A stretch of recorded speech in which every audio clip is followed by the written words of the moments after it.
everybody, Mike Griffith here, and welcome to this week's Gimme 5. And the question I'm going to do this video on comes from Philip Beck, and Philip wants to know about the dogs and if they're now the hunted, and maybe Kirby not being as competitive or as hungry as he's been. Could there be some complacency? And here's the thing, Kirby's every bit as hungry as he's ever been, but he's breaking in a lot of new players that have not been there and done that. And yes, it's a broken record, but this is a reality.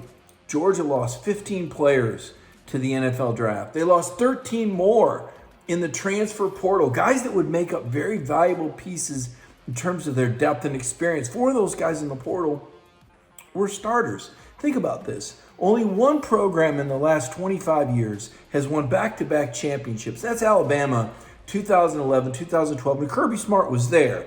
He was the defensive coordinator, so he understands the mentality that it takes. But he's dealing with this historic attrition. There's never been a program that's had 15 guys drafted, much less in an era where there's this proliferation of transfers. So it's really the largest reload in history. You take a look around the SEC. Jermaine Burton at Alabama, Matt Landers at Arkansas, Justin Robinson at Mississippi State. Okay, maybe these guys wouldn't be all SEC headliners at Georgia.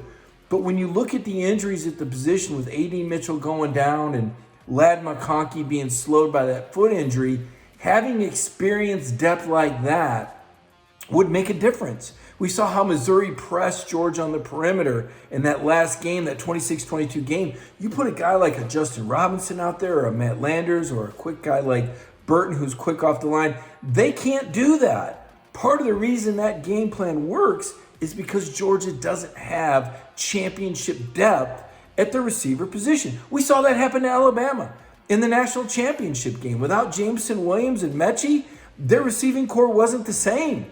And Georgia was able to change their game plan and defend Bryce Young differently. And that's kind of what we're seeing right now with these teams. They're crossing Stetson Bennett up at the line of scrimmage. Now, Stetson will be the first to tell you he has not played his best 2 games, and Kirby Smart will tell you that too.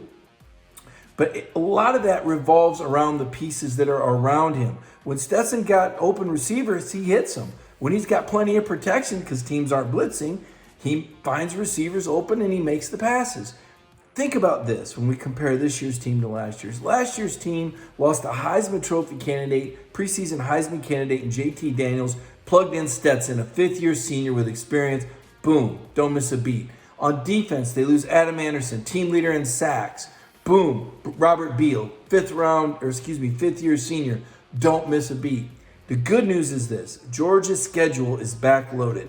So that means the Dogs have been able to play these mediocre opponents like Sanford, like South Carolina, like Kent State, like Missouri, like Auburn, and like Vanderbilt. And then you get a bye week. So there's time for Kirby to build this team up into championship form. As far as Kirby not being hungry, it doesn't do him any good to act crazy and go wild on the sideline. He's teaching.